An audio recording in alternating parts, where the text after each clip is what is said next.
Welcome to the Three Amigos with Eminem, Adam Sandler, and John. I can't believe it's not Butters. We got some fun NFL prediction stuff to get to today.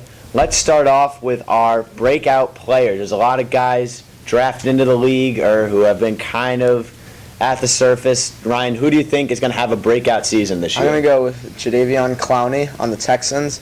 I think last year he got limited playing time, because of injuries, only played around 2 games. But this year with the defensive line that the Texans have with J.J. Watt and also Vince Wilfork, I think that's going to be a scary defensive line. I think he can put up numbers. Yeah, that's definitely a good defensive line he's playing with. John, who do you like to break out this year in the NFL? I like Brandon Cooks out of New Orleans. Having an elite quarterback like Drew Brees throwing you certainly helps, and Jimmy Graham now gone, so he's going to get a lot more looks and receptions. I think he can go for over 1,000 yards this year and do some great things. Yeah, if he stays healthy, his speed is second to none in the league. And my breakout player, little bit oddball, but I'm going with Eric Ebron, tight end out of the University of North Carolina, now in his second season with the Lions. He was the top tight end of his draft class, and I think if Calvin Johnson continues to have injury issues kind of have a feeling he will, Ebron can develop into their main red zone target and maybe not rack up a ton of yards, but I think he could get the touchdowns, points on the board.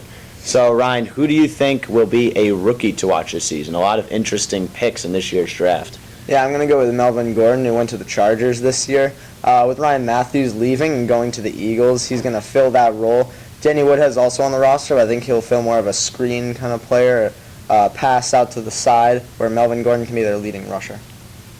Yeah, that's probably a good pick. I would have to go with Leonard Williams for a rookie to watch. He was the first pick with the Jets, and he's got a lot of good things being said about him. He's an athletic freak, one of the best players to be drafted at his position in a while. And with Sheldon Richardson suspended for 4 games, he's going to have the chance to start right out of the gate, and I think he could be one of those guys that plays so well right away that you have to keep him and incorporate him into the weekly game plan. So, John, who's your rookie to watch for this season? Well, with all the retirements out of San Francisco, I really like Eric Armstead out of the University of Oregon, with Justin Smith, Chris Borland, and Patrick Willis all retiring.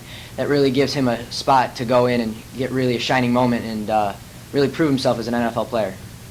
Yeah, with the new head coach, Jim Tomsula, who's a defensive specialist for a while, they definitely could have something scheming up there in San Francisco. There's a potential to be a lot of change in the playoff landscape and a lot of, just change among teams. Ryan, who do you think could be a surprise team this year and break their way into the playoffs or deeper into the playoffs? Yeah, I'm going to go with the Dolphins. I don't know if they'll be able to overtake the Patriots in the AFC, but I think in the AFC East, I should say, but I think they can definitely nab a wild card spot. Obviously, adding Ndamukong Suh, probably the biggest offseason acquisition of any team, arguably.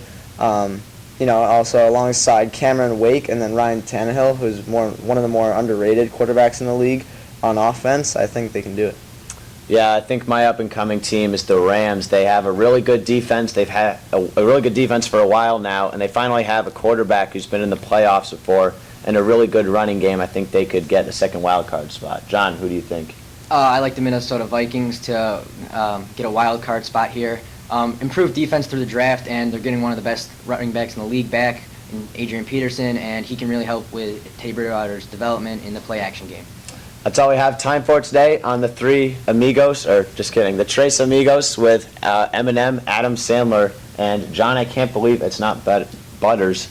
Good afternoon from Boston.